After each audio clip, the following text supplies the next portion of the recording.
नमस्कार मित्रांनो, माझं नाव श्रीधर, मी एक दारुडे आहे. Hi everybody. आज दारू प्यालेलं नाही.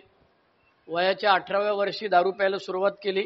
29व्या वर्षी अल्कोहोलिक अनॉनिमसचा निरोप मानसोपचार तज्ज्ञ डॉक्टर श्रीकांत जोशी ठाणे यांनी दिला. आज वय 34 वर्ष 6 महिने दारूपासून दूर आहे. आज दिनांक 3 मे 2024 शुक्रवार संध्याकाळी 7:30 ते 9 पावलीन समूह हिंदमाता परळ दादर मुंबई यांनी मला पहिल्या पायरीवरती सेवेची संधी दिली, त्याबद्दल मी आभारी आहे. पहिली पायरी सांगते की मद्यशक्तीपुढे हतबल आहोत आणि आमचे जीवन अस्तव्यस्त झाले आहे. त्याच्यामध्ये शब्द नाहीये कुठला. आता मी चुकून आणि आमचे जीवन अस्तव्यस्त झाले म्हटलं, पण मूळ जर तुम्ही बघितलं, आपण रोज वाचतो, त्याच्यामध्ये कुठलाच शब्द नाहीये. मध्ये फक्त एक रेग आहे. कारण मी अल्कोहोलिक अनॉनिमसमध्ये आलो तेव्हा मी म्हटलं, मला जेव्हा दारूच्या व्यतिरिक्त इतर कोणी सल्ले जेव्हा द्यायला लागले, आपल्याकडे सल्लेखोर बरेच असतात, त्याच्यामुळे नवीन माणसाला तर तो आपलं गिऱ्हाईक असं समजून प्रत्येक जणच सल्ला देत असतो. त्याच्यामुळे सल्लेखोर जेव्हा सांगायला लागले, ऐसा करना मागताय वैसा करना मागताय, तेव्हा माझ्या डोक्यात पहिला विचार आला तो असा की मी आलोय दारू बंद करायला. माझी दारू बंद झाल्यानंतर तुमचं माझं काय घेणं देणं नाही. मला तुमच्या सल्ल्यांमध्ये इंटरेस्ट नाही. तुम्ही मला कशाला फुकटचे सल्ले देताय. कारण माझं असं म्हणणं होतं की मी अल्कोहोलिक अनॉनिमसमध्ये दारू बंद करायला आलेलो आहे. इतर गोष्टी मला तुम्ही सांगू नका. पण जसजसं अल्कोहोलिक अनॉनिमसच्या मीटिंगमध्ये येत राहिलो तसतसं माझ्या लक्षात यायला लागलं की दारू बंद करण्याकरता ह्यांनी जो 12 पायऱ्यांचा कार्यक्रम सांगितलाय, जी जीवन पद्धती सांगितलेली आहे, त्या जीवन पद्धतीमध्ये जीवनाच्या सगळ्या अंगामध्ये बदल करायला लागेल. तो म्हणतो भावनिक पुनर्रचना. आणि जोपर्यंत ही भावनिक पुनर्रचना होत नाही तोपर्यंत माझी दारू बंद होणार नाही आणि झाली तर बंद राहणार नाही. बऱ्याचदा प्रश्न विचारतो आपण की पहिली पायरी कधी घ्यायची. पहिली पायरी आयडियली स्पीकिंग मला स्वतःला वाटते घ्यायची नसतेच. आपण जरा स्टोरीकडे जाऊया. माझी एकट्याची स्टोरी सांगण्याच्या ऐवजी आणि वर्णन करण्याच्या ऐवजी विश्लेषणात जाऊया आपण. म्हणजे मग आपल्याला पहिली पायरी समजायला सोपं पडेल. दारू प्यायला सुरुवात केली, मित्रांबरोबर केली, पार्टीत केली, एकटाच प्यालो, गममध्ये प्यालो, दोस्तीत प्यालो. प्रत्येकाची स्टोरी थोडीफार वेगळी आहे. पहिली प्यायला कधी सुरू केली. मग पहिली प्यायला सुरू केली तेव्हा बरेच प्रश्न होते. खरं मी का प्यालो, माझ्या घरात कोणी प्यालेलं नाही, मला काय माहीत नव्हतं दारूचं, तरी मी का प्यालो. किंवा दुसरा प्रकार पण आहे ए मध्ये आपल्याकडे की माझे वडील दारुडे होते, माझ्या आजूबाजूला माझे अमुक मेला तमुक मेला दारू पिऊन, तरी पण मी ठरवलं होतं लहानपणापासून कधी दारू प्यायची नाही, तरी मी प्यालो. त्याच्यामुळे आयुष्यात पहिली जी दारू प्यालो आपण त्याचं विश्लेषण फार गरजेचं आहे.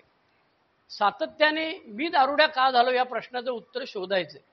तर आपली दारू ही अशी सुरुवात झाली वेगवेगळ्या पद्धतीने.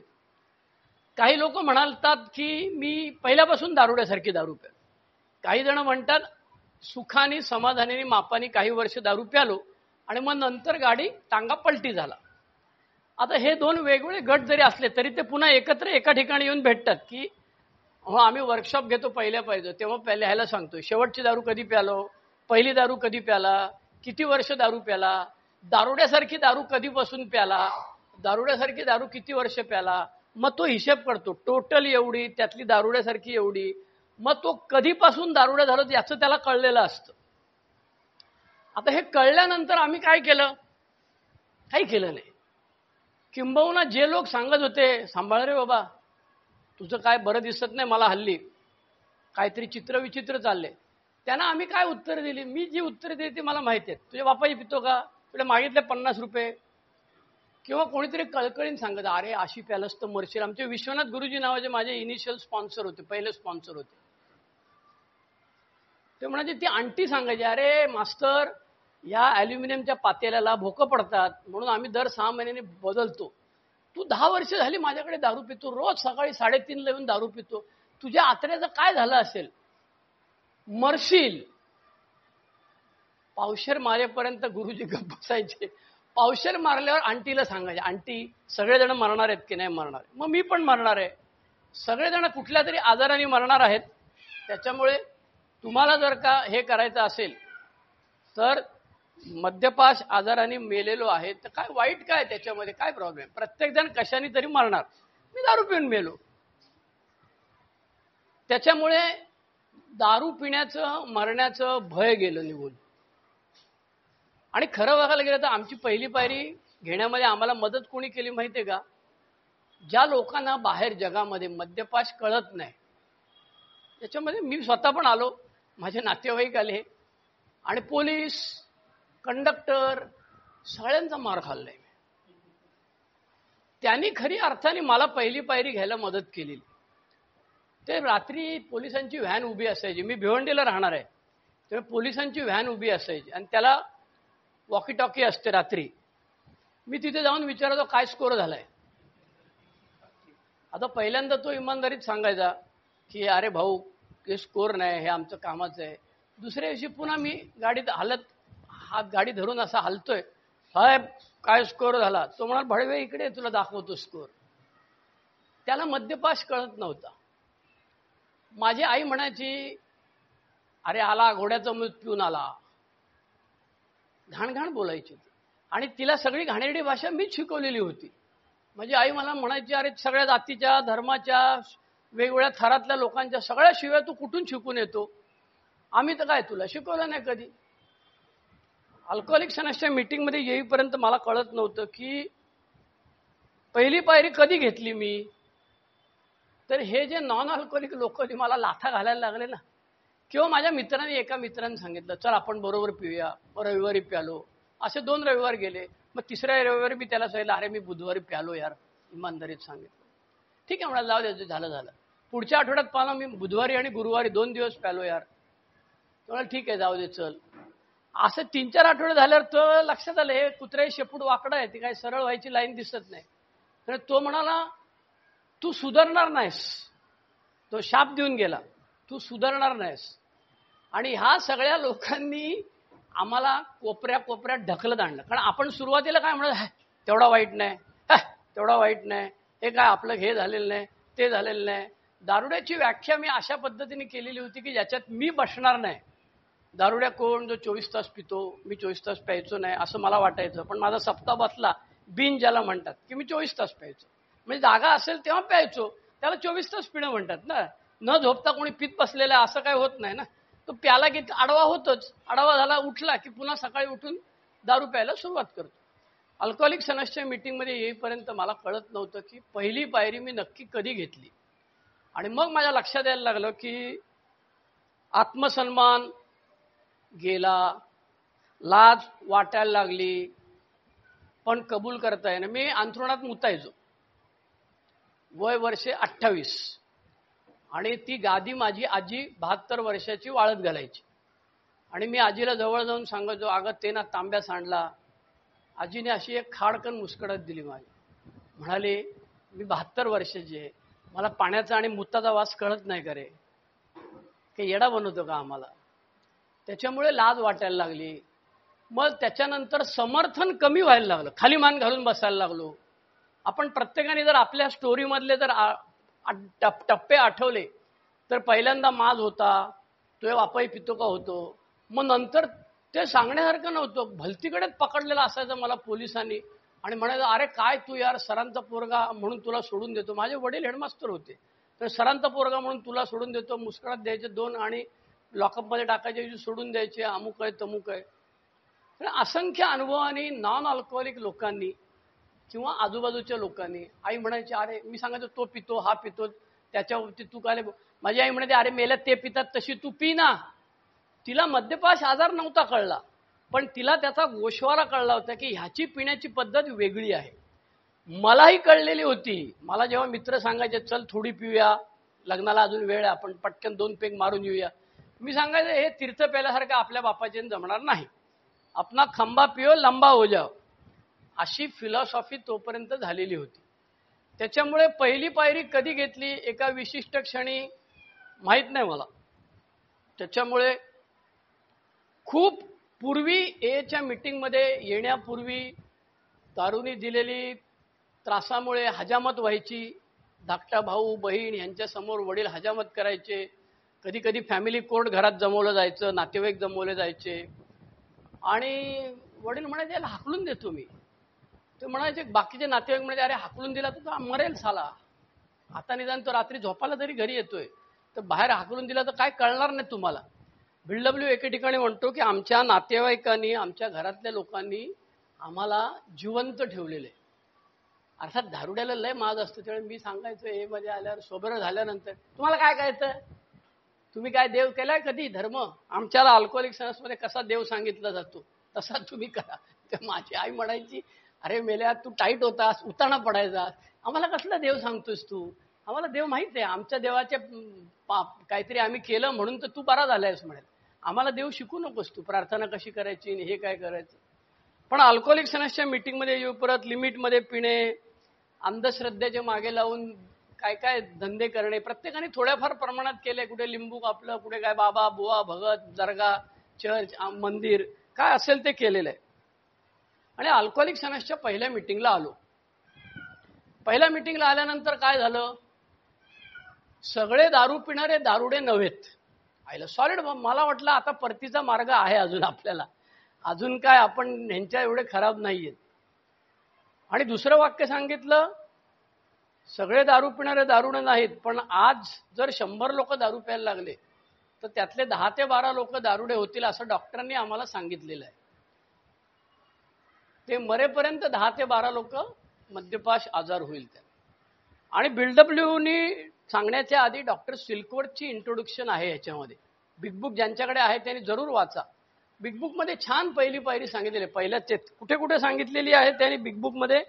तर पहिला ह्याची स्टोरी सांगितलेली आहे, आपलं डॉक्टर्स ओपिनियन आहे, त्याच्यानंतर देर इज अ सोल्युशन, याला उपाय आहे, त्याच्यानंतर मोर अबाउट अल्कोहोलिझम, आणि BW आणि डॉक्टर बॉब दोघांची स्टोरी असू दे, त्याला काय त्रास होऊन काय उपयोग नाही. त्याच्यामुळे बिग बुकमध्ये स्टोरी दिलेली आहे, 12x12 मध्ये सांगितलेलं आहे. 12x12 मध्ये तो 3 मुद्दे सांगतो. एक सांगतो कम्प्लीट डिफीट, पॉवरलेसनेस, दुसरं सांगतो ऑब्सेशन आणि ॲलर्जी, आणि तिसरं सांगतो हिटिंग द बॉटम, मग चौथं अनमॅनेजेबिलिटी. अनमॅनेजेबिलिटीबद्दल आपण नंतर बोलूया. आधी आपण समजून घ्यायचा प्रयत्न करूया की मी किती कर्ज काढलं, मी सोसायटीतलं काढलं, मी गॅरेंटर राहिलो, मी दागिने विकले, मी पठाणाच्याकडनं कर्ज काढलं, सावकाराकडनं कर्ज काढलं, जमीन विकली, व्याजाने पैसे घेतले, मटका खेळलो, पोरांच्या खाऊचे पैसे घेतले, देवाचे पैसे घेतले. ते मैताला पैसे उडवतात ना, ते पैसे पण घेतल्याच्या स्टोरीमध्ये आपण ऐकलेलं आहे. किंवा गणपतीची वर्गणी काढतो, मग मध्ये तुझ्या पैसे घेऊन गायब झाला हा. त्यामुळे आम्ही पैशाच्या बाबतीत काही सोडलं नाही. शारीरिक बाबतीमध्ये आम्ही सोडलं का काय, सुरुवातीला कुछ नाही होतं. अरे दात दुखायचा ना माझा, दात दुखायला काय करायचं, त्याच्यातलाच बर्फ काढायचा आणि बाहेर जाऊन ठेवायचा. आणि कोणतरी सांगायचं हे तू कुठली पितो, ही पितो ना, त्याच्याऐवजी ती पी, ती प्यायचो. तिच्या आईला ते कॉकटेल झाल्याने आणखी येडाचा काहीतरी कारभार व्हायचा, आणि ते हे राहिलं बाजूला, दात दुखायचं, दुसरंच काहीतरी उपटायचं. मूळव्याध असायची, मारामारी करायचो, हात फ्रॅक्चर झालेला. आत्ताच मी सुनीलला सांगितलं, मला माझे दोन्ही हाताची बोट्या गेलेली आहेत, तर माझ्याकडे बोट घालवण्याचा अनुभव बराच आहे, एकदा दारू पिऊन आणि एकदा दारू न पिता. अल्कोहोलिक सनसच्या मीटिंगमध्ये आल्यानंतर आपल्याला शोधायला लागतं की पहिल्या पायरीमधली पॉवरलेसनेस, हतबलता, पराभव कबूल करणे. तुम्ही अल्कोहोलिक सनसच्या मीटिंगमध्ये बरेच आजूबाजूला पाहिलेले असतील, ज्यांना 2-5 वर्ष झालेले असतील त्यांनी बघितले असतील, अरे हा येतो पण पितो यार सारखा, तो थांबतच नाही, काय भानगडे. तो काही दिवसानंतर दिसेनासा होतो आणि आपल्या पोटात गोळा येतो, आईला गेला कुठे. तो फोन काढतो, त्याला विचारतो, ए तो दिसतो का रे तुला. तुम्हाला अरे तो येत नाही. म्हटलं अरे तो दुकानावर कामावर दिसतो का. तो कामावर दिसतो, पण तो असाच हनुमान झालेला दिसतो, थोडा सुजले. दारू चालू असेल तर लगेच कळतं, आणि आपल्याला लगेच कळतं. आपल्याला आमच्याकडे तर वसंत नावाचा हे मेंबर होता, त्याला हात मिळाल्यावर तो सांगायचा हा किती दिवस सोबर आहे. चाईला मी म्हटलं ही काय भानगडे. आम्ही एक 12 स्टेप कॉल केला, मी आणि बापू गेलो होतो. चला आम्हाला कळतच नाही, काहीतरी असं ते अंधेरी खोली असायची, तो मला व्यवस्थित बोलायचा, अमुक आहे तमुक आहे. शेवटी आम्ही त्या वसंताला घेऊन गेलो, टेलिफोन एक्सचेंजवाला. वसंत म्हटलं, अरे आम्ही दोघांना काय कळत नाही, तू चल बाबा आमच्यावर. तो गेला तिथे, त्याने हात मिळवला आणि आम्ही बाहेर आल्यावर तो म्हणतो, तुम्ही गाढव आहात. म्हटलं, अरे आम्ही गाढव आहात म्हणून तर तुला नेला. तू काय झालं सांग, तुझं निदान काय सांग. तो म्हणाला, हा दारू पितो आणि वरती गांजा पितो, त्याच्यामुळे त्याच्या रूममध्ये सगळा गांजाचा वास येतो. म्हटलं, आम्ही कधी प्यालेलं नाही, आम्हाला काय वास काय कळणार. आणि म्हणतो, त्याच्या हात मिळवल्यानंतर मला कळलं की त्याच्या गरमीवरनं हा सकाळी पिऊन आलेला आहे, हा दुपारी पिऊन आलेला आहे, तसं कळतं. त्याच्यामुळे दारुड्याला दारुड्या ओळखता येतो लगेच, त्याची लक्षणं लगेच, त्याला हा माझाच भाऊ आहे असं तो एका वाक्यात बोलून जातो. अल्कोहोलिक सनसच्या मीटिंगमध्ये आल्यानंतर ही हतबलता मान्य करणे खूप कठीण आहे. मग त्याच्याकरता काय काय करायला पाहिजे. आता काही लोक ऐकत नाहीत, त्यांच्या सायकल तुटत नाहीत, त्याच्यामुळे रिहॅबमध्ये नेतात. मी आत्ता ना कुठे गेलो होतो, साताऱ्याला गेलो होतो. साताऱ्याला ते ॲलनॉन सगळ्या बायका बुवा बाया एकत्रच होते. ते नंतर गप्पा मारत होतो. ते एकाने सांगितलं, मला 35 वेळा माझ्या बायकोनी रिहॅबमध्ये टाकला. तर जी बायको शेजारीच होती, मी तिला म्हटलं, का हो याला 35 वेळा का टाकला. माझा नवरा मला जिवंत हवा होता म्हणून मी रिहॅबमध्ये टाकायची. म्हटलं, म्हणजे काय. अहो असा प्यायचा की मरेल हा, म्हणून त्याला त्या रिहॅबमध्ये मी पैसे भरून यायचे, त्यांची गाडी यायची, त्या गाडीचे पैसे मी द्यायचे आणि कुत्रा जसा पकडून देतात त्या काकड्याने, आपण मुंबई म्युन्सिपाल्टीवाल्याने पाहिलं असेल, तसा याला उचलून न्यायला लागायचं. आणि तो 4-8 दिवस तिथे गेला, बरा झाला की मग म्हणाला आम्हाला बरं वाटायचं, माझ्या जीवात जीव यायचा. तर अल्कोहोलिक सनसच्या मीटिंगमध्ये आल्यानंतर आपल्या लक्षात येतं की पराभव कबूल करण्यापूर्वी तो म्हणतो, पहाटे पूर्वीचा काळोख भयानक दाट असतो. सकाळी 3:30 वाजता कधी कोणी गेला असेल, प्यालेले उशिरा घरी गेलेले कोण असतील तर त्यांना आठवेल की साला नळ आले. आमच्याकडे नळ म्हणजे मुंबईत काय नळ येणे हे सिस्टीम नाही. मी भिवंडीवाला, त्याने नळ सकाळी 4 वाजता नळ येतो. 4 वाजता सगळेजण उठतात, त्याच्या आधी घरी जाऊन झोपायचं गपचूप. आणि घरातनं आतून कड्या विड्या लावलेल्या असेल तर मी वरून बिरून जायचो, माझी आजी खालची कडी उघडी ठेवायची. काय बरेच उद्योग केलेले आहेत. तर अल्कोहोलिक सनसच्या मीटिंगमध्ये आल्यानंतर स्वतःला नमवल्याशिवाय म्हणजे ताठा उतरवल्याशिवाय मद्यापासून दूर राहणे कठीण आहे, असं बिल डब्ल्यू म्हणतो. म्हणजे काय तर आमच्यापैकी कितीतरी लोकांनी मृत्यूच्या दरवाजापर्यंत ही भुलवणारी इच्छा जतन केलेली आहे की आज उद्या कधीतरी मला सुखाने समाधानाने मापात दारू पिता येईल. दारू बंद करतो आपण म्हणजे काय होतं. आपलं बबन नेहमी सांगायचं, तुम्हाला ज्यांनी बबनची स्टोरी ऐकलेली आहे, अशी माझं कपाट असायचं बाजूला, लोखंडाचं कपाट, आणि ते कपाटाचा दरवाजा उघडले की आतमध्ये कप आणि बाटली आणि पाणी सगळं तयार असायचं. आणि मी 4 मीटिंग करून आल्यानंतर बायको इकडे मला चहा दे. मी असा ओरडल्यावर बायको म्हणेल तिकडे बाहेर धुणं धुवत होती, धावत आली. कारण त्या दिवशी उठल्यानंतर माझा जो हात तिथे जाणार असतो, जो नकळत जातो ना, आपले पाय दारूच्या अड्ड्यावर आपल्याला नकळत घेऊन जातात. तो म्हणाला काहीतरी जादू झाली. त्या मी काय 4 मीटिंग केल्या होत्या, त्याची जादू झाली. आणि सकाळी उठल्यावर माझा जो हात जायचा त्याच्याऐवजी मी बायकोला सांगितलं चहा दे. आणि ती पण धावत आली. तिने कपडे बिपडे तसेच दिले टाकून, हे भूत चहा मागते, देऊ दे पटकन त्याला चहा. याचा निर्णय बदलला तर आणखी वांदे व्हायचे. त्याच्यामुळे दारू बंद करायचा जो दिवस होता आमचा, तो प्रत्येकाने आठवलं की मग लक्षात येईल की काय झालं होतं की काल दारू प्यावीशी वाटत होती आणि आज दारू प्यावीशी वाटली नाही.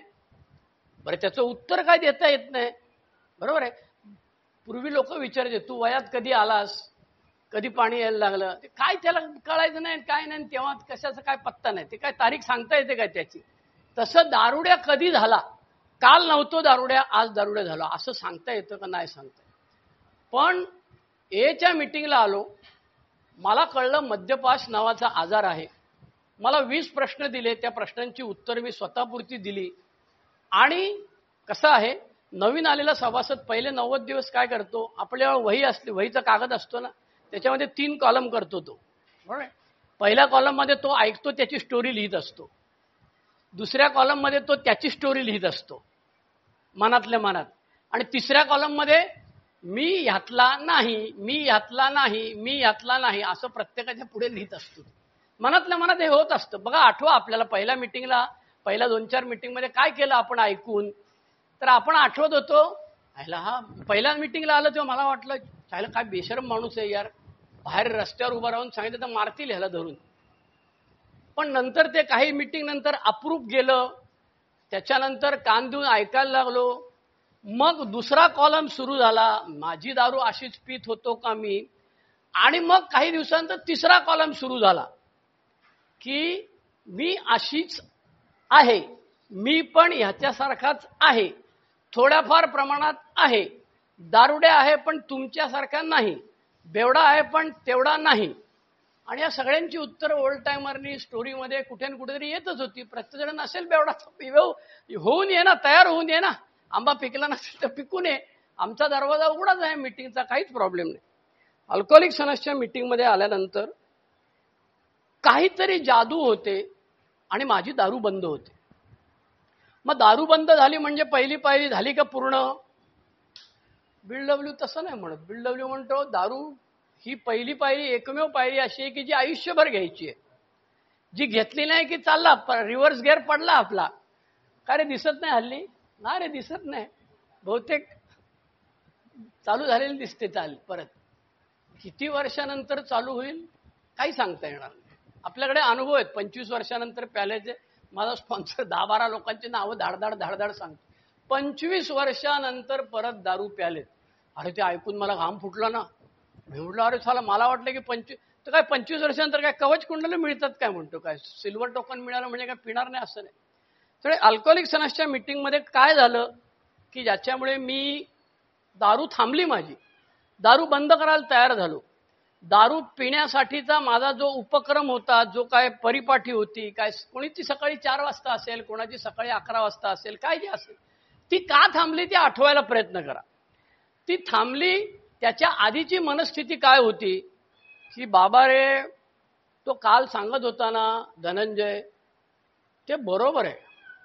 हे कोणाला सांगतो मी? धनंजयला सांगत नाही, माझ्याबरोबर आलेल्या माझ्या बायकोला सांगत नाही, पोराला सांगत नाही. आणि गंमत अशी असते की एच्या मेंबर बरोबर जे अलोनॉन मेंबर किंवा अल्टीन मेंबर आलेले असतात ना, त्यांना कळतं. बऱ्याच ए मेंबरनी सांगितले की माझ्या मुलीनी आईचा हात दाबला, त्याची आई बायको जी आलेली असेल तिचा हात दाबला आणि मम्मी पप्पांची दारू बंद झाली तर इथेच होणार. हे त्या पोरांनी, आईनी, बायकोनी, बापानी, भावानी, मित्रांनी त्यांना कळलेलं, आम्हाला नव्हतं कळलं. मग पहिली पायरी कंटिन्युअस म्हणजे मी मेल्यानंतर म्हणायचं की जाळला, स्मशानात आले परत सगळे, मला स्मशानात न्यायचं नाहीये, मला केईएमला न्यायचंय. त्याच्यामुळे डेड बॉडी फॉर्मॅलिनमध्ये टाकली एकदा की तुम्ही म्हणणार हा बाबा ह्यांनी पहिली पायरी घेतलेली होती. अल्कोहोलिक अनोनिमसच्या मीटिंगमध्ये आल्यानंतर कळलं की पहिली पायरी ही कंटिन्युअस म्हणजे रोजच घ्यायची आहे. का रोज घ्यायची? आपला एक विनायक ज्युनियर नावाचा सभासद होता ठाण्याचा. तो म्हणायचा I am a recovered alcoholic. म्हणजे तो वर्तमान काळ पूर्ण पण झालेला नाहीये आणि अपूर्ण पण नाहीये. I am recovering and recovered alcoholic. म्हणजे माझी ही प्रक्रिया जी आहे सातत्याने ती चालू आहे. आम्ही मान्य केले की मद्यशक्तीपुढे हतबल आहोत. आमचे जीवन अस्तव्यस्त झाले. We admitted we were powerless. We are powerless असं तो म्हणत नाहीये, वी वेअर पॉवरलेस. तो वेअर जो आहे तो पूर्ण झालेला काळ नाहीये, तर तो चालत आलेला काळ आहे. मला ग्रामर फार चांगल्या पद्धतीने एक्सप्लेन नाही करता येत. इंग्रजीवाला कोण असेल, मराठीवाला कोण असेल तो समजू शकेल. अल्कोहोलिक अनोनिमसच्या मीटिंगमध्ये आल्यानंतर माझी अवस्था निराशाजनक आहे. सुरुवातीला मी काय म्हणायचो, तेवढा नाही. पण मी 1-2 जुन्या सभासदांकडनं छान आयडिया ऐकली. तर कोणाला म्हणाला नाही तेवढा नाही.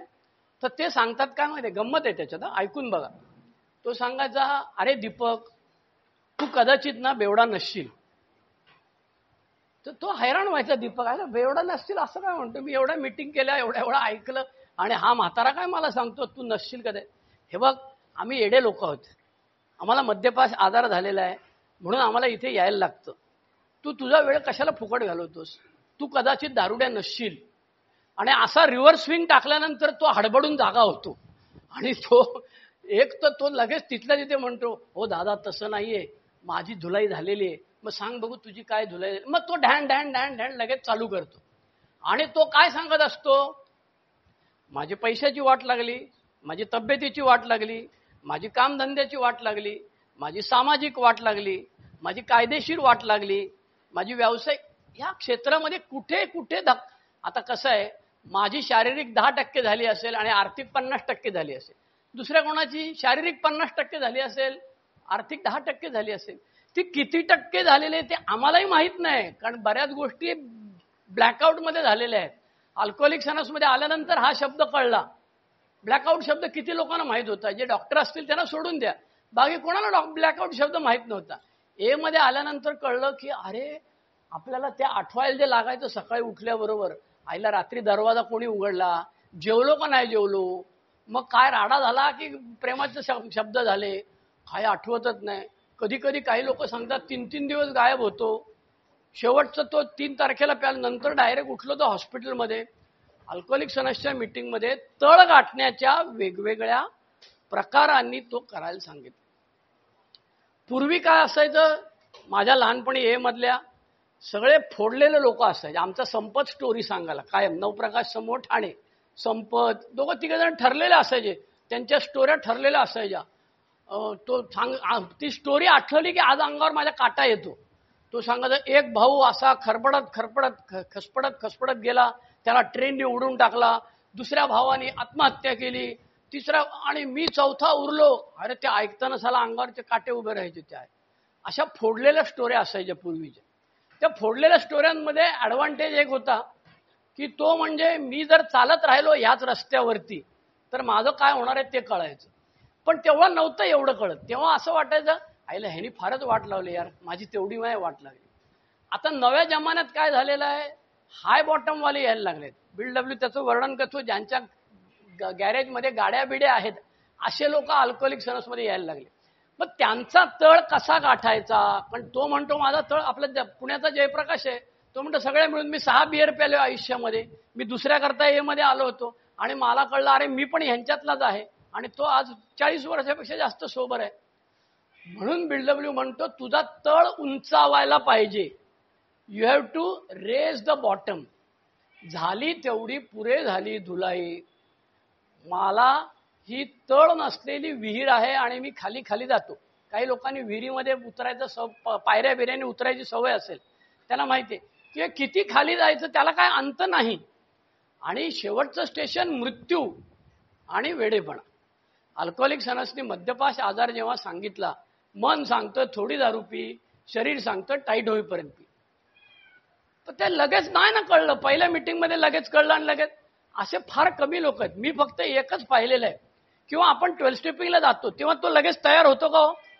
तो काय सांगतो आज वेळ नाही मला, तुमची कधी मीटिंग असते, इतक्या काय वेळ असते त्याची. तो लॉर्ड फॉकलंड सारखंच बोलत असतो, म्हणजे तुम्ही झाटू आहे आणि मी फार महान आहे, मला लय कामं असतात, तुम्हाला काय कामधंदा नाही, त्याच्यामुळे तुम्ही बघतो मी आता काय करायचं. पण आपण सगळेजण त्याचा अंदाज घेऊ शकतो, त्याच्या डोक्यात काय चाललेलं आहे त्याचं. तो काय करत असतो, तो मनातल्या मनात म्हणत असतो की मी आहे, तुम्ही सांगताय त्यातलं काय काय आहे पण तेवढा नाही. तो तेवढा जो आहे ना तो हिटिंग द बॉटम आहे किंवा रेझिंग द बॉटम आहे. तो रेज बॉटम केला की तो प्रत्येकाला एच्या मीटिंगमध्ये आणला की 12 स्टेपिंग संपलं तुमचं. मग पुढचा जो काम भाग आहे तो सर्व्हिसचा भाग आहे. 12 स्टेपिंग कुठे संपतं, 12वी पायरी कुठे संपते, त्याला पहिल्या मीटिंगला आणून बसवला आणि शेवटपर्यंत त्यांनी मीटिंग ऐकली न पिता की तुमचं काम संपलं.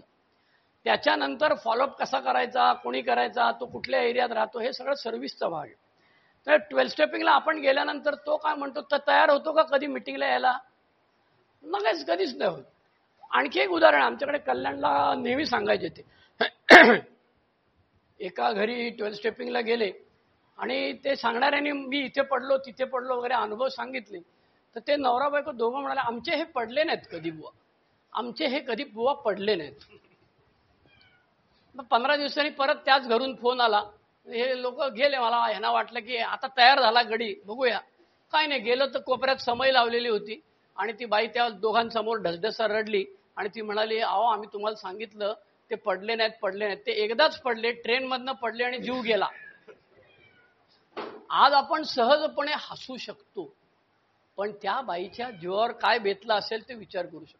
त्याच्यामुळे तळ गाठायला आम्ही तयार आहोत का, आणि तळ उंचावायला तयार आहोत का? तळ उंचावायचा कशा करता, की पूर्वीचे जे लोक सांगायचे बायको गेली, मरता मरता वाचलो, नोकरी गेली, रस्त्यावर आलो आणि एवढं सगळं झाल्यानंतर मग कोणीतरी ए मध्ये मला आणला. तर ह्याला नांदेडला मी गेलो होतो, देवीदास म्हणून आहे, तो मला सांगायला खतरनाक स्टोरी सांगतात. मी महाराष्ट्रभर फिरत असताना मला स्टोऱ्या बऱ्याच माहीत आहे. तो सांगत होता की मला एक भिकारी दिसला, तो प्यालेला होता. मी त्याला सांगितलं, काय रे भाऊ तू पितो का? तो म्हणाला, हो पितो. मीटिंगला येशील का? हो येतो म्हणाला. त्याला म्हणाले, मी पैसे दिले त्या बाथरूममध्ये, काय 5 रुपये देऊन आंघोळ करतात त्याला काय म्हणतात, तिथे नेला, त्याला आंघोळ घातली. माझ्या घरी जाऊन शर्ट पॅन्ट घेऊन आलो, बायकोला सांगितलं डबा करून दे, तो डबा त्याला खायला घातला. आणि काय जादू झाली, तो 2-4 महिन्यानंतर सोबर झाला. आणि एक दिवस एका बाईला घेऊन घरी आला, माझ्या घरी आला, कारण मी त्याला घरी नेला होता. आणि आईला आमच्या पोटात गोळा आला, कोण बाई घेऊन आल्या, काय भानगडे काय समजत नाही. तर त्या बाईने सांगितलं की अहो दादा, मी याची बहीण आहे. हा भिका मागत जो होता ना, त्याला आम्हीच बाहेर काढलेला आहे, कारण आम्ही सगळं करून झालं, देव धर्म सगळं झालं, आणि तुम्ही देव माणूस आहे. ते त्या नवरा बायकोंच्या पाया पडायला लागले.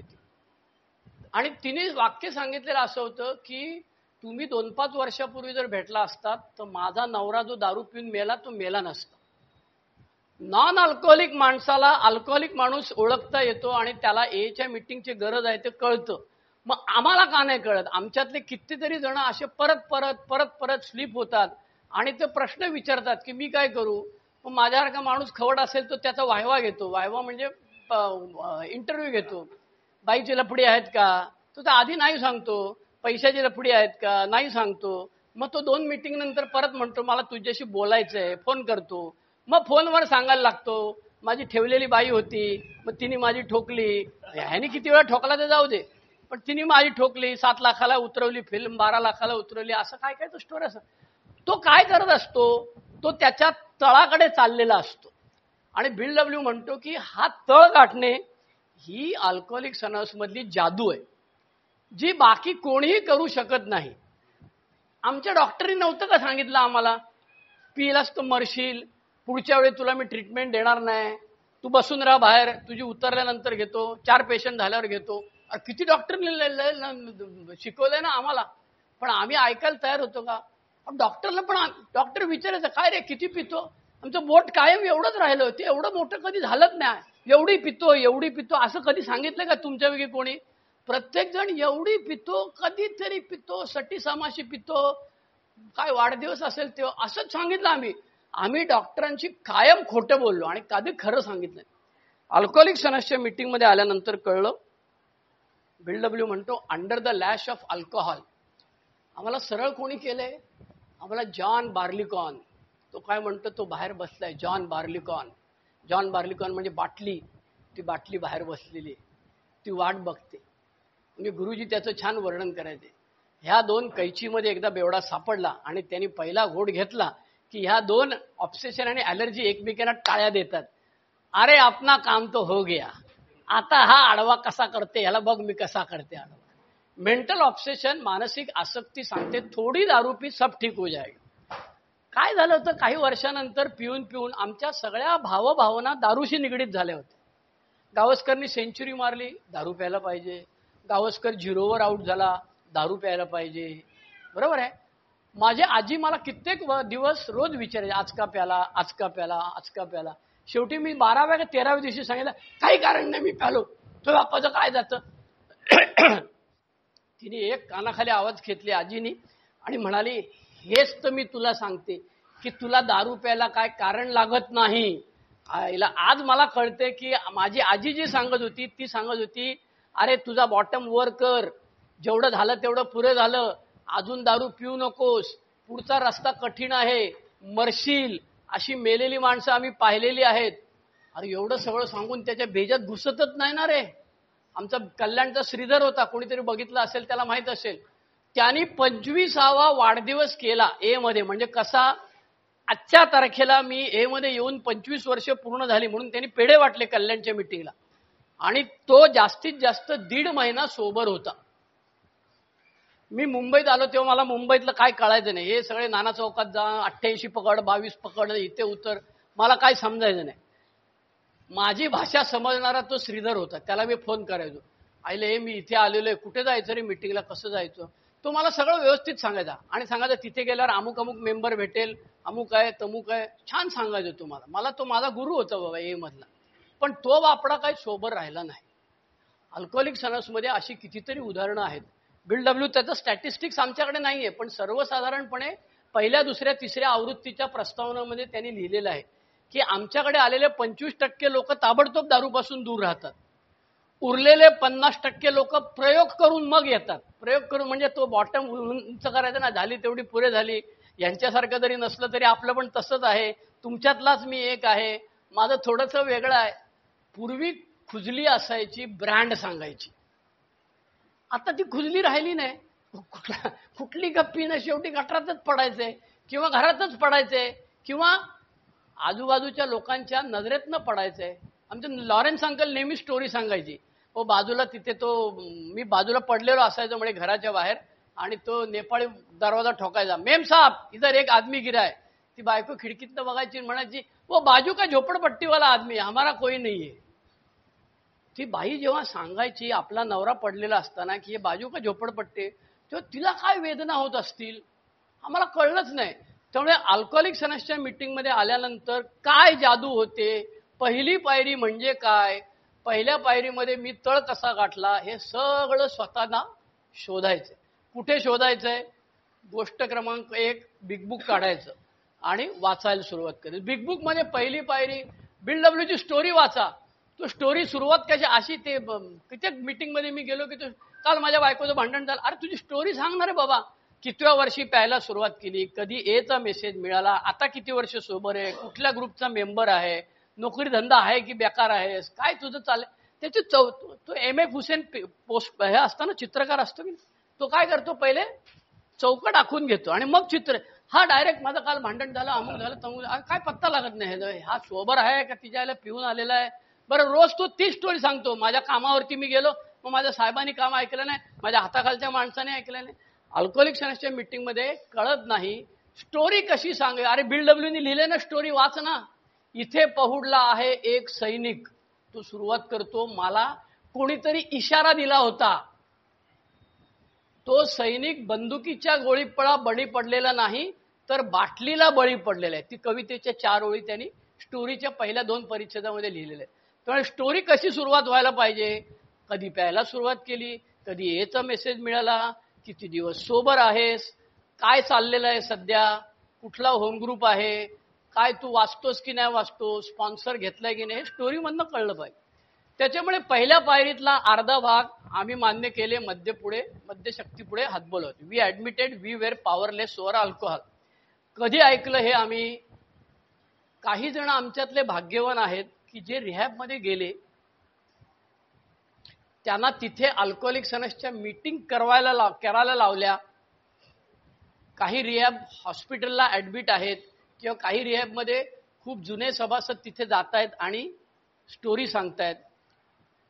आणि तिथून बाहेर पडल्यावर आम्ही अल्कोहोलिक अनोनिमसच्या मीटिंगमध्ये आलो. आता रिहॅबमध्ये 4थी 5वी पायरी लिहून घेतली जाते.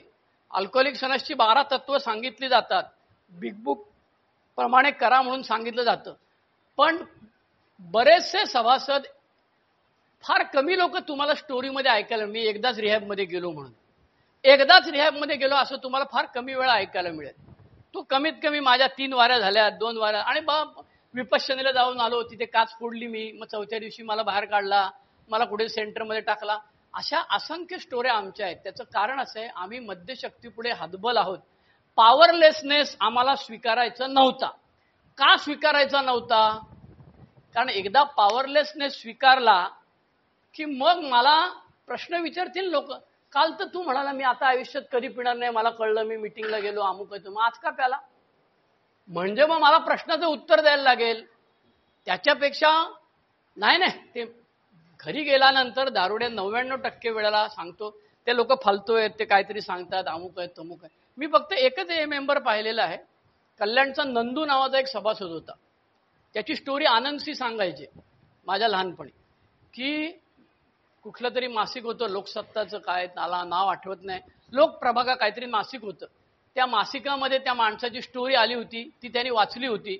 हे दोघं जण त्याच्याकडे मिटिंगला गेले, त्यांनी स्टोरी ऐकली आणि तो म्हणाला हे मॅगझिनमध्ये आलेलं आहे पण ते कुठे मिटिंग चालते माहित नाही, आपला दर रविवारी कल्याणला मिटिंग चालते. त्यांनी खुंटीवरचा शर्ट काढला, तो शर्ट घातला, ह्या दोघांच्या बरोबर मिटिंगला आला आणि तो मरेपर्यंत सोबर राहिला. 25-30 वर्ष सोबर राहिला. असा माझ्या माहितीतला एकच माणूस आहे. बाकी सगळ्यांनी शेंड्या लावल्यात. पुढच्या वेळी येतो, उद्या येतो. घरचे लोक सांगतात.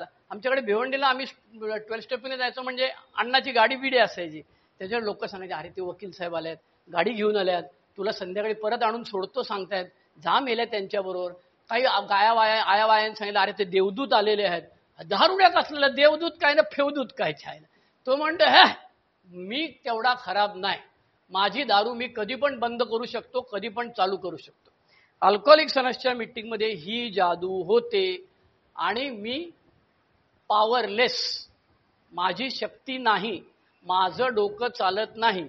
बिल डब्ल्यूची बायकोने विचारलं ना डॉक्टर सिल्कवर्थला, अहो याची विल पॉवर एवढी जबरदस्त आहे, मग हा दारू पुढे का नाही ह्याची चालत. तेव्हा डॉक्टर सिल्कवर्थने सांगितलं, बाई हे कोडं आम्हालाही सुटलेलं नाही अजून. आम्ही सुद्धा असंख्य प्रयत्न केलेले आहेत. युरोपियातला सगळ्यात मोठ्या डॉक्टरनी सांगितलं रोलँड येथला, बाबा मायाच्याने काय होणार नाही, तू ते धर्मामध्ये जा, त्यांच्याकडे असेल उत्तर तर बघ. आणि मग त्यांना व्हरायटीज ऑफ रिलिजियस एक्सपिरियन्सेसमध्ये असे जादू झालेले लोकांनी अनुभव सांगितलेले आहेत की असं काहीतरी झालं आणि माझी दारू बंद झाली, असे अनुभव आहेत. त्यामुळे तो म्हणतो की मीटिंगमध्ये आल्यावर काय होतं ते ज्याचं त्यांनी आठवायचं, म्हणजे पहिली पायरी समजेल. मी पॉवरलेस कधीपर्यंत होतो, कुठल्या दिवशी मी ऐकायला तयार झालो आणि जर का परत दारू प्यालेलो असेल, मी 4 मीटिंग नंतर परत प्यालो. आज मी विश्लेषण करतो स्वतःचं, तेव्हा शोधून काढतो की 4 दिवसानंतर मला का बरं प्यायला लागली. तोपर्यंत माझ्या मित्रांनी सांगितलं होतं, डॉक्टर मित्रांनी, मद्यपाश आजार आहे. 20 प्रश्न मला कटलेले होते. मी 4 मीटिंगमध्ये कमीत कमी 12 लोकांचे अनुभव ऐकलेले होते. त्यातले काही हाय बॉटम होते, काही लो बॉटम होते, बरेचसे लो बॉटम होते. पण मला मद्यपाश म्हणजे काय, 20 प्रश्न म्हणजे काय, बिल डब्ल्यू म्हणजे काय, ही संस्था म्हणजे काय, मी शाणा होतो. काही बेवडा कोणी बावळट नसतो. तुम्ही कधी ऐकले का मी पावली कम होतो, माझ्या आकल्याचे वांदे होते आणि मग मी बेवडा झालो, असं कधीच नाही मीटिंगमध्ये ऐकलं. प्रत्येकजण सांगतो काय, मी शाणा होतो, मी 1.5 शाणा होतो, मी जास्त शाणा होतो, माझी अक्कल वाहत चाललेली होती आणि मी बेवडा झालो. त्याच्यामुळे आम्हाला दिलेली अक्कल आम्ही दारू बंद करण्यासाठी कधीच वापरत नव्हतो. ह्या सगळ्या गदारोळामध्ये मग मला कळलं की माझी दारू थांबली. आणि मला जेव्हा पहिल्यांदा 21 दिवस झाले तेव्हा मी शाळेच्या ग्राउंडवर जाऊन डान्स केला एकट्यानेच. कुठल्याही शाळेच्या ग्राउंडवर, गावामध्ये, आता मुंबईत काय एवढे बाजूला आजूबाजूला कुठे लाऊडस्पीकर नसतात चालू, पण कुठेही गावामध्ये गेलात तुम्ही की रात्री बेरात्री लाऊडस्पीकरवरती कुठेतरी हळद चालू असते, तशी हळद कुठेतरी चालू होती. आणि त्या 21व्या दिवशी त्या शाळेच्या ग्राउंडवर परत जाऊन मी एकट्याने डान्स केला, कारण मी 21 दिवस दारूपासून दूर होतो. We admitted we were powerless over alcohol. I have admitted that my powerlessness for last 21 days. आणि तो म्हणतो, डॅश करतो, and my life has become unmanageable. आता प्रश्न असा आहे, चौथी पायरी लिहिताना बऱ्याचदा आम्हाला प्रश्न विचारतात, रिझेंटमेंटची वर्कशॉपमध्ये विचारतात की दारू पितानाच्या लिहायच्या का आत्ताच्या लिहायच्या रिझेंटमेंट. मग काही रिझेंटमेंट आता दारू बंद करून बरीच वर्ष झाली, त्या आठवत नाहीत. आठवत नाहीत तर लिहू नकोस. नाही ना, आठवतात ना. असं कसं, त्यांची नावं आठवतात तिच्या आईला. एक गोळी माफ असेल, एक खून माफ असेल तर त्याला ठोकायचंय मला अजून पण. तो माझ्या आयुष्यात नाही. 7 वर्षापूर्वी होता, आता त्याची ट्रान्सफर झाली, तो कुठे गेला माहित नाही, पण तो भेटला तर त्याला ठोकायचंय मला. अल्कोहोलिक्स अनसच्या मीटिंगमध्ये आल्यानंतर अनमॅनेजेबिलिटी दारूमुळे आहे की आणखी कशामुळे आहे ते आपण नंतर बघू. आग कशामुळे लागली ते नंतर बघू. पहिलं काय कर, होज पाईप चालू कर आणि आग विझव. पहिले दारू बंद कर आणि दारू बंद केल्यानंतर ती अनमॅनेजेबिलिटी शोधून काढायची. दारू पहिल्या पारीतला अर्धा भाग सांगतो, माझं आयुष्य अनमॅनेजेबल आहे. बिल डब्ल्यूने त्याच्याकरता 3 शब्द वापरलेले आहेत, बरोबर आहे. काय म्हणतो तो, दारू प्यालेला नसेल, डॉक्टर बॉबच्या स्टोरीमध्ये आहे ते 3 शब्द आहेत. हा काय म्हणतो, अस्वस्थ, वैतागलेला आणि असमाधानी. आता मी दारू पित नाही. माझी आई म्हणायची ना मला, तू माझा अंगठा कापलेला आहेस. कारण नळावरती सकाळी गेल्यानंतर बायका गप्पा मारायच्या, वहिनी काय झालं, पोरगा परत का. तू म्हणाले हो, असा अंगठा दाखवायची. आता म्हणाले तू पित नाही पण तुझ्या स्वभावात काय बदल झालेला नाही, तू तशाच घाणेरड्या शिव्या देतो, तसंच जेवणाचं ताट फेकून देतो, दरवाजा कडी न वागता लाथेने उघडतोस. त्याच्यामुळे मला सकाळी त्या बायकांना उत्तर देणं कठीण झालेलं आहे. पूर्वी मला नुसता असा दाखवला की बरं व्हायचं. आता तू पीत नाहीस, admitted powerless over alcohol, but life has become unmanageable. कारण मला असं वाटायला लागतं की इतके दिवस बायको कुटुंब प्रमुख होती, आता मी कुटुंब प्रमुख झालो पाहिजे. त्यामुळे सगळा हिशेब मला कळला पाहिजे. आता घरात गेल्यावर लगेच शांतता पाहिजे. अपने को रिस्पेक्ट देना मागता है. काय को आपण बंद किया है ना दारू, आणि बऱ्याचदा ब्रह्मास्त्र काढून दाखवत, जास्त हुशारी करू नका, साला तुम्हाला पूर्वीचे दिवस विसरलेले दिसताय तुम्ही. येऊ का पिऊन मी? माय लाईफ हॅज बिकम अनमॅनेजेबल, आणि ते मला मॅनेज करता येत नाहीये. आणि ते मॅनेज करण्याकरता मला उरलेल्या 12 पायऱ्या दिलेल्या आहेत. कोणीतरी परवा म्हणत होतं की त्या 12 पायऱ्या ह्याच क्रमाने क्या, 12च का? बघा ना, तुम्ही परम्युटेशन कॉम्बिनेशन करून बघा ना. हे पत्ते आपण लावतो ना, इकडले तिकडे तिकडले इकडे, तसे ह्या 12 पायऱ्या उलट सुलट करून बघा ना. 12 कागदावरती लिहा आणि ह्याच्यानंतर हे घालून बघू, त्याच्यानंतर करून बघा, काय प्रॉब्लेम. म्हणून ते 164 पेजेस म्हणतात. 164 पेजेस. परवा मला कोणतरी वेबसाईटचं नाव सांगितलं, 164 पेजेस. इंटरनेटवाले उस्ताद कोणी असतील तर बघा. 164 पेजेस नावाचे काहीतरी वेबसाईट आहे. म्हटलं हे 164 म्हणजे बिग बुक. हा, माय लाईफ हॅज बिकम अनमॅनेजेबल हे मला कुठे कळलं? बिग बुक मध्ये. Can it be managed? Of course it can B manage. मला पूर्वी दिवसातनं 10 वेळा राग यायचा, आणि राग आल्यानंतर मी भयानक आरडाओरडा करायचो. 400 व्होल्टचा बल्ब जायचा आणि मी रागावचो, माझी कांचिलं लाल व्हायची, आयमाय काढायचो, अंगावर धावून जायचो. आता मला 10 दिवसातनं एकदा राग येतो, पण तो तसाच येतो. माझं वय 64 आहे. माझ्याबरोबर विलास असायचा.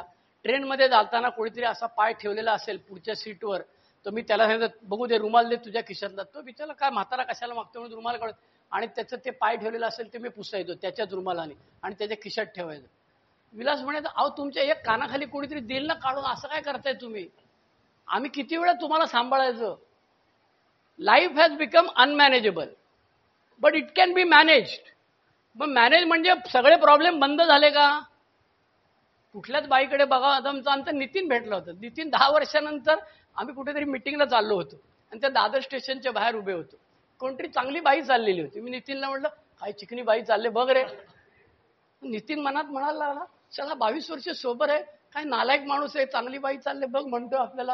आणि त्याने दत्ताला सांगितलं, दत्ता काय माणूस आहे नालायक साला, 22 वर्ष सोबर आहे, मला सांगतो यायला बघ बाई चांगली चाललेली आहे. अल्कोहोलिक मध्ये आल्यानंतर कळलं की आमचं लाईफ अनमॅनेजेबल आहे. कोणाशी कधी काय बोलावं याचं दारू पिताना जेवढं अज्ञानी होतो तेवढा आजही गाढवपणा चाललेला असतो.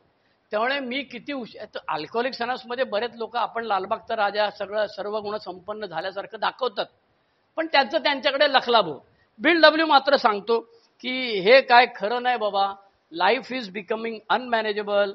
आणि मग तो आरोग्याकडे बघताना पुन्हा त्याच गोष्टींकडे बघतो. मला डायबिटीस आहे, पूर्वी फ्रीज उघडून साला साखर खायचो, मिठाई खायचो बायकोला न सांगता. आता मला कळलेलं आहे की मीटिंग अल्कॅथॉन 1:30 वाजेपर्यंत लांबलेली आहे. तो बाहेर जाऊन विचारतो, मला थोडंसं काहीतरी खायला दे, एखादी पोळी तरी दे, मला डायबिटीस आहे. तो का असं सांगतो? पूर्वी काय म्हणायचा, चिकन खाया कल, दबा के चिकन खाया. आणि त्याच्या आदल्या दिवशी मीठ लोणचं ते खाल्लेलं होतं. खाल्लं तर भरपूर, नाही तर काहीच नाही. ए मध्ये आल्यानंतर त्याला कळलं की माझ्या तब्येतीला काय झेपणार आहे आणि काय नाही झेपणार आहे, त्याप्रमाणे मला मॅनेजेबिलिटी करायची आहे. मिनिमम बेसिक मॅनेजेबिलिटी आहे तेवढी मला करायची आहे. त्याच्यानंतर आत्महत्येचे विचार सोबरायटीमध्ये पण येतात आत्महत्येचे. कारण तुम्हाला कोणी गालीच्या घालून सोबरायटी चालू होत नाही. कारली पेरलेली आहे, ती कारली उगवणार, आणि ती उगवलेली कारली गोड लागणार नाहीत, ती कडूच लागणार आहेत.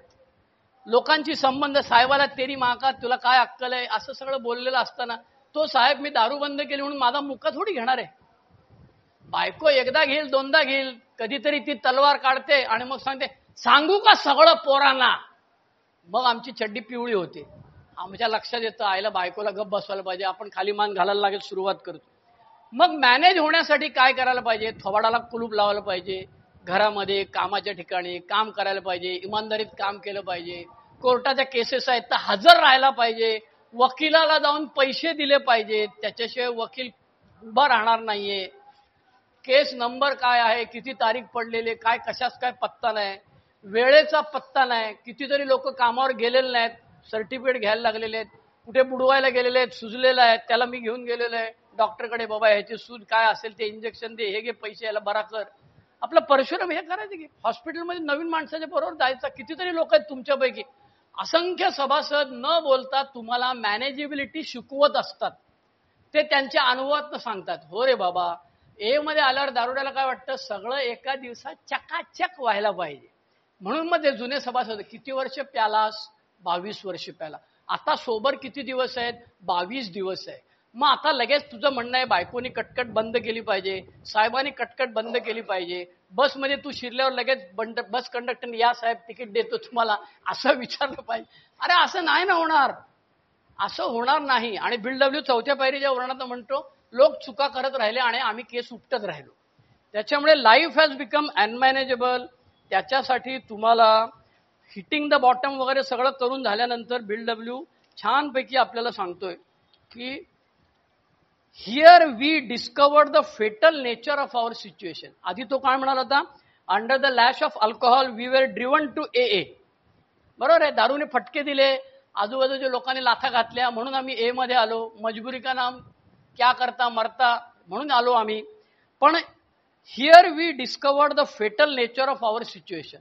आमची अनमॅनेजेबिलिटी जेव्हा आम्ही शोधायला लागतो, आम्ही पहिल्या पायरीचं वर्कशॉप घेतलं तर रामभाऊ नावाचा सभासद आहे, त्यांनी मला येऊन नंतर एवढ्या शिव्या दिल्या. म्हटलं अरे का शिव्या देतो? तो म्हणाला मी 22 वर्ष सोबर आहे, मी शांतपणे जगत होतो, तू माझी शांती घालवलीस.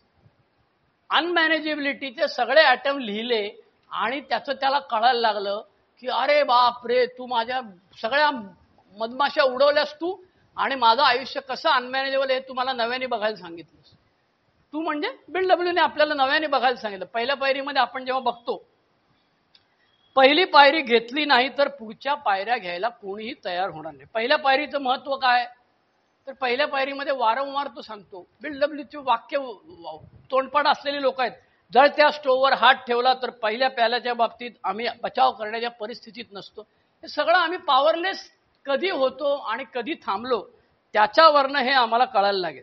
बेस्ट ऑफ ग्रेपवाईन मध्ये खूप छान आर्टिकल आहे. तो म्हणतो की अनमॅनेजेबिलिटी ज्या गोष्टीमध्ये आहे तो शब्द 12 पायऱ्यांमध्ये दारूच्या ठिकाणी घालायचा. म्हणजे त्यांनी केलेलं आहे. ऑगस्ट 67 एक आहे article, best of grapevine volume 1, powerless over money. आणि तो म्हणतो की decided to use money instead of alcohol in all 12 steps. 12 पायऱ्यांमध्ये जिथे दारू शब्द आहे तिथे मी पैशापुढे हारलेलो आहे, पैशापुढे माझी अक्कल चालत नाही, ह्या त्या सगळं म्हणतो मी तसं करायला लागलो. तर ज्याच्या बाबतीमध्ये माझी अनमॅनेजेबिलिटी आहे त्याच्या बाबतीमध्ये मला हे स्वीकारायला लागेल. पहिल्या पायरीमध्ये 2 भाग आहेत, 2 भागांचा एकमेकांशी संबंध आहे, पण मध्ये त्यांनी अँड टाकलेला नाही, कॉमा टाकलेला नाही, हायफन टाकलेला आहे, रेग टाकलेली आहे. आणि that is the beauty of it. पहिल्या दिवशी तुला सांगितलं असतं हे सब करना मागताय तर तो म्हणाला गेला तेल लावत, मी चाललो 4 आण्याची 1.25 रुपयाची प्यालेला परवडलं नाही, एवढं कोण लेक्चर ऐकेल, साला बायकोचं नाही ऐकलं, साहेबाचं नाही ऐकलं, तुझी ओळख नाही, देख नाही, जात नाही, बात नाही माहिती, तुझं कोण ऐकणार. पहिल्या मीटिंग मधनं बाहेर पडताना त्या न्यू कमरच्या खांद्यावर हात टाकलेल्या सभासदाचं तो का ऐकतो, कारण त्याला मीटिंग मध्ये जागृती झालेली असेल, अनुभूती झालेली असेल की माझी पहिली पायरी I am powerless, my life has become unmanageable. दुसऱ्या पायरीमध्ये काय सांगतोय ते आपण नंतर बघणार आहोत. पुढच्या शुक्रवारी म्हणजे किती तारीख आहे आज, 3 तारीख ना, 10 तारीख आणि 17 तारखेला मी नाहीये, मी विपश्यनेला जातोय इगतपुरीला. त्यामुळे स्पीकर मीटिंग मध्ये दुसरा कोणीतरी सभासद बोलेल. आल्यानंतर 10 आणि 17ला नाहीये, 24 तारखेला मी मात्र दुसऱ्या पायरीवरती बोलीन. आणखी एक गोष्ट करणार आहे ते म्हणजे बऱ्याच सभासदांनी सांगितलं शेअरिंग रेकॉर्ड करून पाठव आम्हाला, अमुक आहे. आता माझं झालं टाळकर येडा झालाय मी, त्याच्यामुळे कोणाचे नाव लक्षात राहत नाही, मग त्याच्यापुढे सगळं लिहायला लागतं, हाच का तो, कोण भेटला होता, अमुक त्यातला शब्द. एका शहाण्याने मला सांगितलं गुगलवरती नाही काय ते युट्यूबवरती चॅनल चालू कर आणि तुझं ते शेअरिंग जे असतं ते तिथे अपलोड कर. तर ते करायचा मी प्रयत्न करतोय. त्याच्यामधनं पैसे अजिबात मिळत नाही. मी जुन्या लोकांचे बघितले, ज्यांचे ज्यांचे चॅनल आहेत त्यांचे 49 व्ह्यूज, 112 व्ह्यूज. त्याच्यामुळे 112 व्ह्यूजला कोण पैसे बिशे देणार नाही. त्यामुळे पैसे कमवण्यासाठी काय गुगल युट्यूब चॅनल चालू करत नाही. अनामिकता भंग अजिबात होत नाही, कारण तिथे फोटो दिसत नाही, नाव दिसत नाही, काही दिसत नाही. आणि आणखी एक मला अरुण GSO मध्ये काम करतो त्यांनी छान सांगितलं. तो म्हणाला अनामिकता हे व्यक्तिगत पातळीवरती पाळायचं तत्व आहे. तुम्ही नाही पाळलीत तर तुमचं कोण वाकडं करायला 2 मुस्कटात द्यायला कोणी येत नाही. परंतु ज्या संस्थेने माझा जीव वाचवलेला आहे त्या संस्थेकरता मी जाणार आहे. त्यामुळे त्या गुगल युट्यूबची जरा मी माहिती घेतो. तुमच्यापैकी ज्यांना माहीत असेल त्यांनी मला मदत करा. कारण मी तो युट्यूबचा व्हिडिओ बघितला, त्याने सांगितलं इधर टिक करो, इधर मत करो, इधर टिक करो, इधर मत करो, उससे ऐसा होता है वैसा होता है. म्हटलं आपलं एवढं काय डोसकं आपलं चालत नाही. बायकोला विचारलं, बायको म्हणाली मी मदत करेल, पोरगी म्हणाली मदत करेन, 2-4 मेंबर म्हणाले कधीतरी युट्यूब चॅनल सुरू करून ही माझ्याकडे माझी स्वतःची 100 शेअरिंग आहेत. बरं हे सगळं करण्यामागे मला काय बिल्ला मिळवायचंय, मला काय मोरपीस लावायचंय अशातला का भाग नाही. गेल्या 34 वर्षामध्ये माझ्याकडे चिकार मोरपीस आहेत आणि सोबर आहे, माझी टोकन आहेत. ते टोकनचा डबा उघडला की मी ढसढसा रडायला लागतो. त्याच्यामुळे टोकनचा डबा उघडताना मला भीती वाटते आणि ते सगळं आठवायला लागतं. ही पहिली पायरी सगळी आठवायला लागते. पहिली पायरी नवीन जे असतील 1 वर्षाच्या आतले त्यांना सोपी गोष्ट सांगतो मी माझ्या अनुभवातनं. 20 प्रश्न दिलेले आहेत की नाही, त्याला आपण होय किंवा नाही एवढंच उत्तर देतो. त्याच्याऐवजी फुलस्केप पानं घ्यायची, एका पानावर 1 प्रश्न लिहायचा, 20 फुलस्केप लिहायचे आणि देत दनादन लिहायला सुरुवात करायची. कामाचा वेळ फुकट चालला आहे का, आर्थिक अडचणीत सापडलो आहे का, सकाळी उठल्यानंतर मला एका विशिष्ट वेळी दारूची आठवण येते का. आणि जेवढे अनुभव आठवतील सगळे एका दिवसात आठवणार नाहीत. जेवढे अनुभव आठवतील तेवढे आठवायचा प्रयत्न करायचा. असं केल्यामुळे फायदा होतो. प्रश्नोत्तराचा तास शक्यतो ठेवू नये असं पूर्वी पण माझं मत होतं, कारण मी हे शेअरिंग बरीच वर्ष केलेलं आहे त्यामुळे मला माहिती आहे. पण मागच्या शुक्रवारी पुन्हा विजयनी काहीतरी प्रश्न विचारला, माझं डोकं फिरलं. आमचे विश्वनाथ गुरुजी म्हणायचे, त्यांना नेहमी ते खूप चांगलं शेअर करायचे. त्यांना शेवटी कोणतरी येऊन सांगायचं गुरुजी सगळं चांगलं पण एवढंच राहिलं तुमचं. ते गुरुजी म्हणायचे मग हे एवढंच राहिले तर मग तू का नाही शेअर करत चाल्या. ते म्हणाले नाही आम्हाला नाही जमत. मग माझ्या कशाला एवढंच बोर्ड घालायला आलायस. आणि सांगणारा माणूस काय सांगत असतो, तू जे सांगितलं ते खरं नाही. बरं मी सांगितलं ते माझ्या अनुभवातलं काहीच सांगितलंय. मी प्रत्येक वेळेला BW 12 पायऱ्या 12 रोडी पुस्तक याच्या व्यतिरिक्त काहीच बोलत नाही मी. त्याच्यामुळे मी जे काय बोललो ते पुस्तकात लिहिलेलं आहे. त्याच्या व्यतिरिक्त माझ्या स्वतःच्या अकलेचं काहीच नाहीये. बट तो काय सांगतो, BWने जे लिहून ठेवलेलं आहे की पोराबाळांना मीटिंगमध्ये घेऊन या, अलोनॉनमध्ये वगैरे अल्टीनमध्ये. तर असं केल्यामुळे आमच्या ग्रुपमध्ये 10 लोकांना त्रास झाला. ते त्यांची पोरं येऊन शिव्या देतात, त्याच्यामुळे तू असं शेअर करणं चुकीचं आहे. बरं बाबा, म्हणून मी काल उदाहरण दिलं होतं. तांबी सगळ्या बायकाला होतात, दोघींना त्रास होतो, त्या पक्क्या बोंबलत असतात. उरलेले 98 सांगतात हे बाई गप बस ना, कशाला बोंबलते, गप बस ना, कशाला बोंबलते. तसं अल्कोहोलिक मध्ये आल्यानंतर प्रत्येकाचा अनुभव वेगळा आहे. मी म्हणतो तेच खरं असा माझा दावा नाही. मला एकट्यालाच BW कळलाय, तुम्हाला अजिबात कळलेलं नाही असा माझा दावा नाही. माझी बिग बुक मध्ये PhD नाही, पण आता मला कमवण्यासारखं मिळवण्यासारखं काय राहिलेलं नाही. मी फार लांब शेअरिंग करायला हल्ली जात नाही. पूर्वी खुजली असायची मला, त्याच्यामुळे नाईट विजिलला अल्कॅथॉनला मी जायचो. आता मी सांगतो जर का मला एवढी अक्कल आहे असं तुम्हाला वाटतं तर मला वर्कशॉपला बोलवा. मी 2-3 दिवस रजा काढतो, व्यवस्थित छानपैकी जातो, स्वतःच्या खर्चाने जातो, स्वतःच्या खर्चाने परत येतो, राहतो तिथे. 40 माणसं बसलेली असतात, 20 ऐकतात, त्यातली 10 करतात, त्यातली 5 नंतर करतात. आता यांनी नितीने सांगितलं तुम्ही आम्हाला सांगितलं नाही का NSC चालू करा. आता मला काय आठवत नाही, ह्याला कधी वर्कशॉपला कधीतरी बसला असेल पहिल्या पायरीमध्ये, तेव्हा सांगितलं असेल NSC दर महिन्याला घेत जा. तो म्हणतो त्यांनी घेतलं, कोणाला तरी काहीतरी फायदा होतो. तर गळू झालेलं सांगण्यामध्ये काय इंटरेस्ट आहे मला समजत नाही. सगळेजण जे करतात त्याच्यापेक्षा एखाद दुसरा अपवादात्मक परिस्थिती जी आहे त्याच्याकडे दुर्लक्ष करायचं, त्याच्याबद्दल फार जाहीर चर्चा करायची नाही. एखाद्या ओल्ड टाइमरनी त्याच्या स्पॉन्सीच्या बायकोला डोळा मारला आणि त्यांचं लफडं आहे.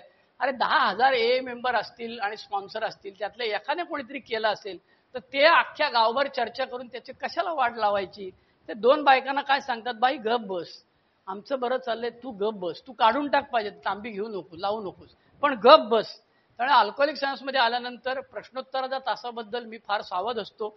मी सेक्रेटरीला सांगितलं होतं 8, 10, 8:15 मध्ये दे, म्हणजे 40, 45, 50 मिनिटं बोललं की थांबतो. आणि नंतर मग ते भारावलेल्या अवस्थेमध्ये बाहेर पडलं की काय करायचं, आज बिग बुक काढायचं, 20 प्रश्न काढायचे आणि आपण कधी पॉवरलेस झालो आणि ती जादू कशी झाली ते शोधून काढायचं. मग आपण पुढच्या वेळेला दुसऱ्या पायरीबद्दल 3, 10, 17, 24 तारखेला दुसऱ्या पायरीबद्दल बोलूया. मी काही करणार नाही, बिग बुक आणि 12x12 याच्यामध्येच फक्त बोलणार आहे. माझे अनुभव सांगणार आणि इतरांचे अनुभव सांगणार. कधी कधी माझ्या हातून चुका होतात, घाणेरड्या शिव्या जातात, लोकांची नावं सांगतो मी. बऱ्याचदा ती खोटी नावं असतात, ते तुम्हाला काय माहीत नसतं.